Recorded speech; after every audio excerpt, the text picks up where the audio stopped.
Hello বন্ধুরা, খবর এখনে আপনাদের স্বাগত। আজকে আমরা লাইভ সেশনে চলে এসেছি একটা কনভারসেশনের মধ্যে। আমরা আজকে আমাদের সঙ্গে পেয়ে গেছি কমরেড সুমিত্র অধিকারী, যিনি হাওড়া জেলা কমিটির সম্পাদক মণ্ডলীর সদস্য, সিপিআইএম হাওড়া জেলা কমিটির সম্পাদক মণ্ডলীর সদস্য। তো আজকে ওনার কাছে কয়েকটা প্রশ্ন আমরা করে নেব।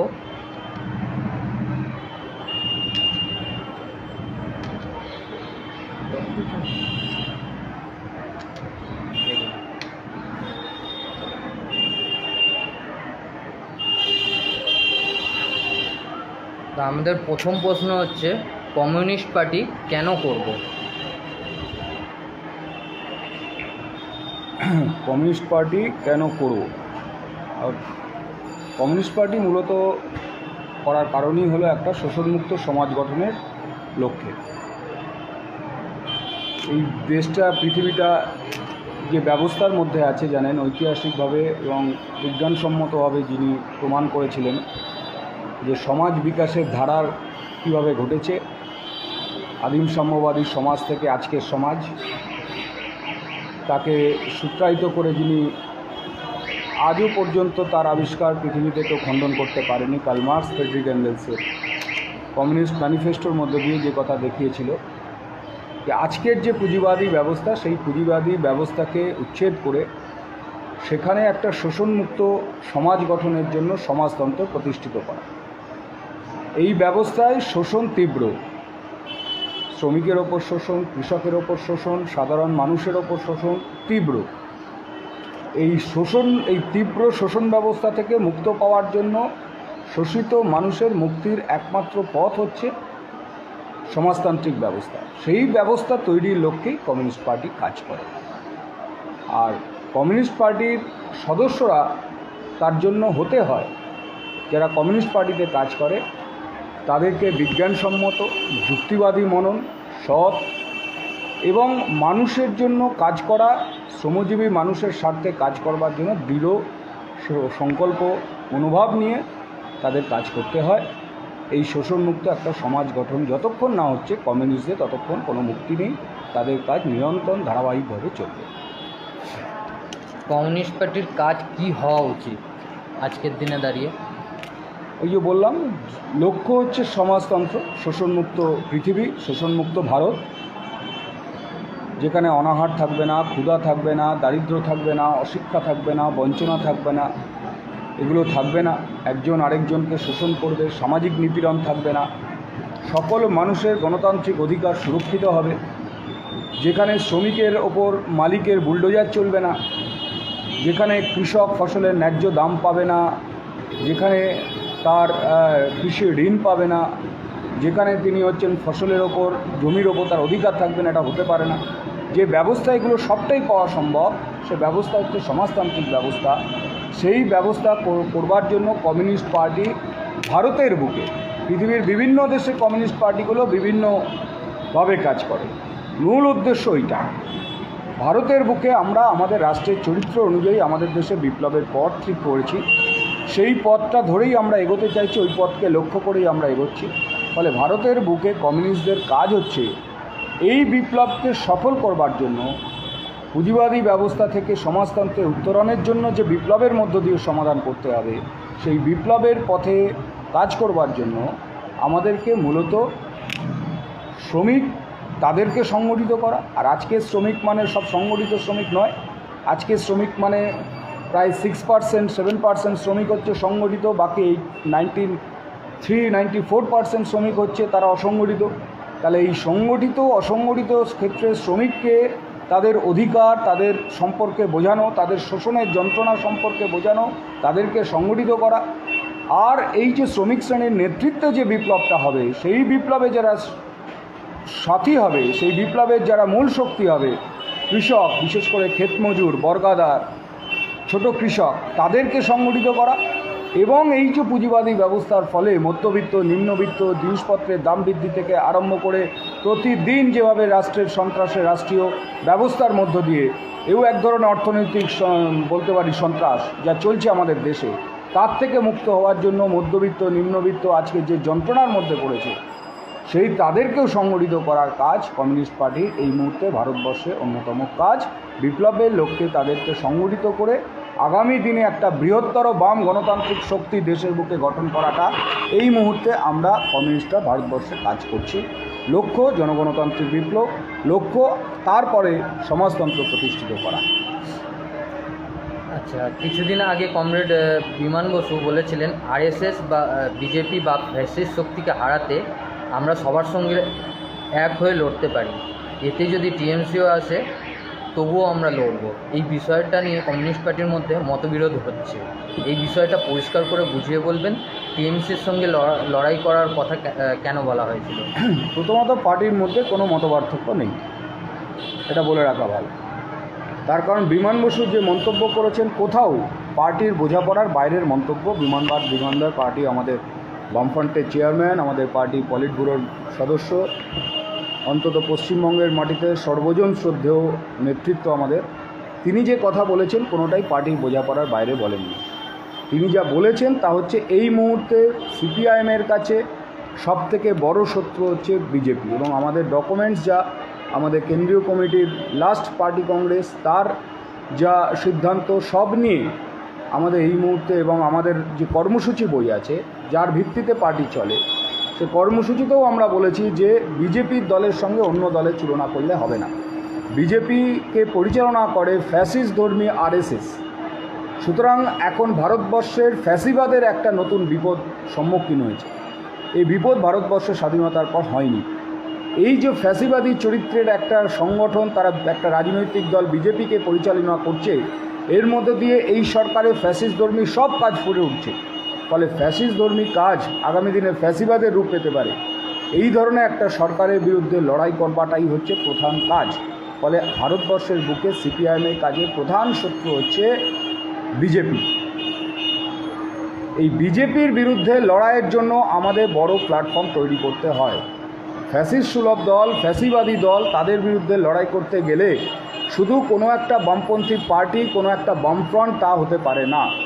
গণতান্ত্রিক, প্রগতিশীল, ধর্মনিরপেক্ষ এই অংশে বিরাট অংশের মঞ্চকে দল এবং শক্তি, তাতে বিভিন্ন সংস্থা, ব্যক্তি, ইন্ডিভিজুয়াল ব্যক্তি, তাদেরকে সমবেত করাটা খুব জরুরি। আর ভারতবর্ষের বুকে এই কাজেই আমরা নিয়োজিত আছি।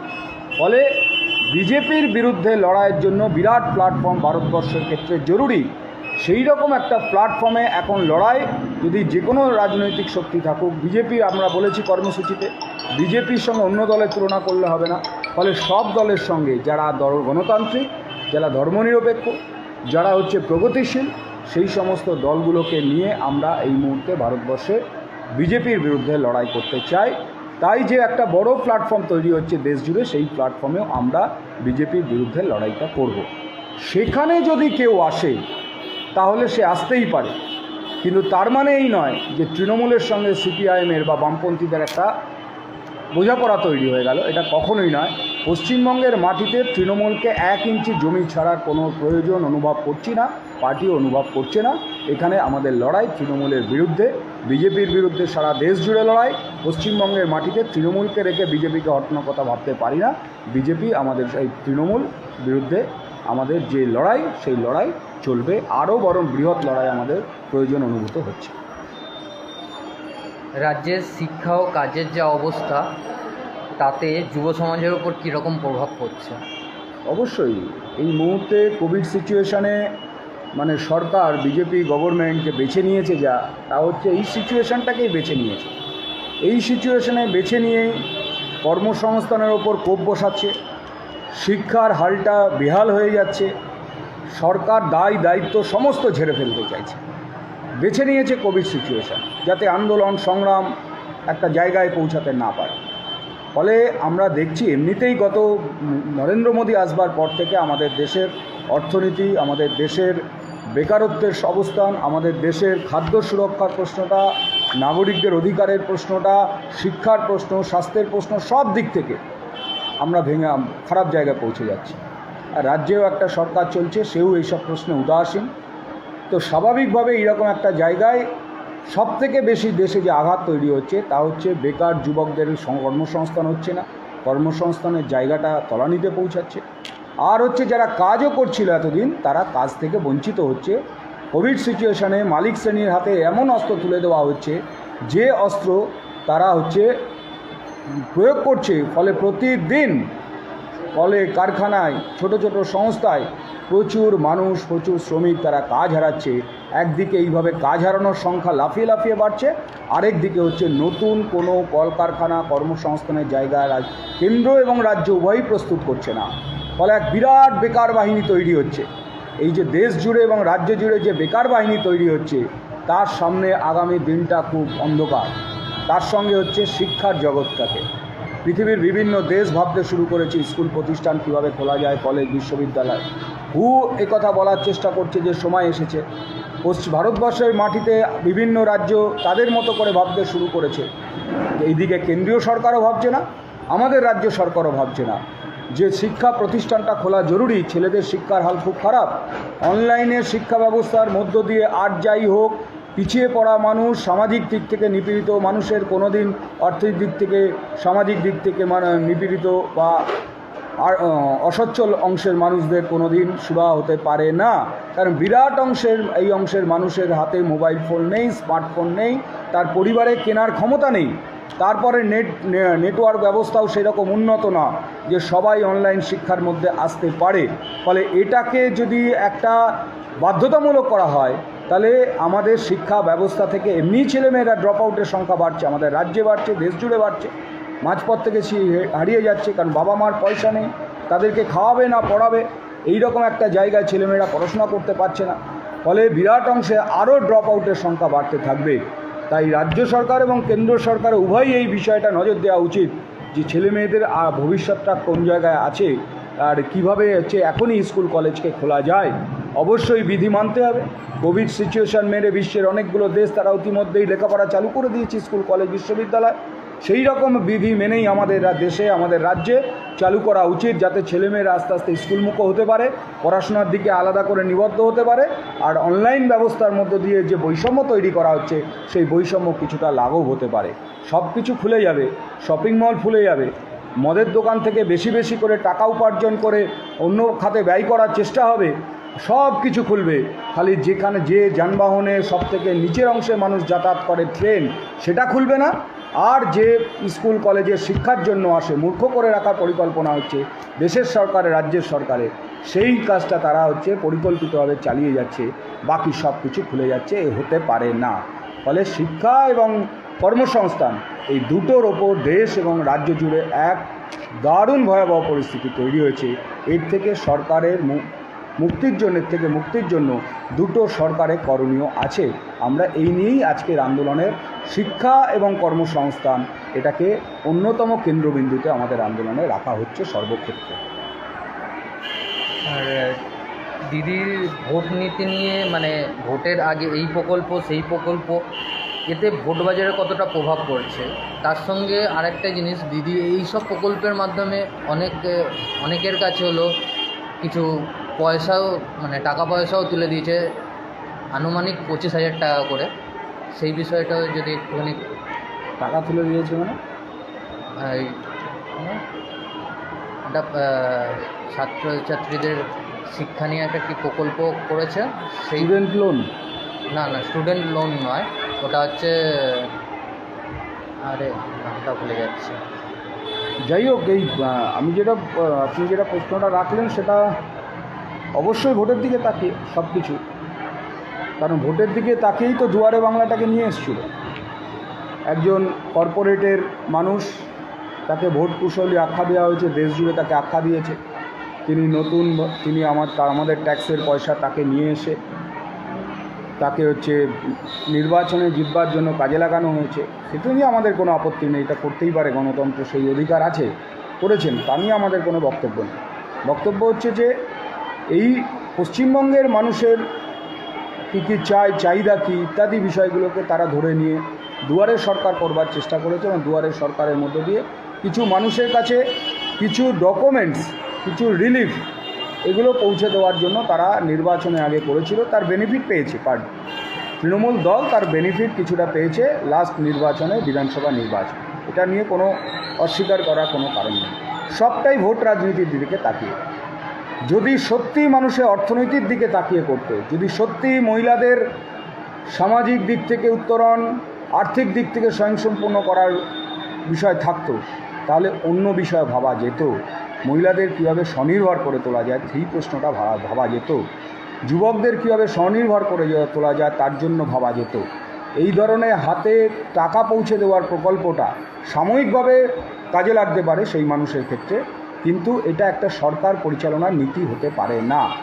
আমরা বলছি না যে এটা অন্যায় ইত্যাদি প্রশ্ন। অবশ্যই যখন এই প্রকল্প ঘোষিত হয়েছে তখন আমাদের রাজ্যের সমস্ত মহিলারা, যাদেরকে যে ক্রাইটেরিয়া ঠিক করেছে সেই ক্রাইটেরিয়া অনুযায়ী সমস্ত মহিলাদের এই প্রকল্পের আওতায় আনতে হবে। সেখান থেকে আবার যেন বাছাই না হয়, সেখান থেকে আবার দেখা না হয় কে সরকারি রাজনৈতিক দলের সঙ্গে আছে কে নেই।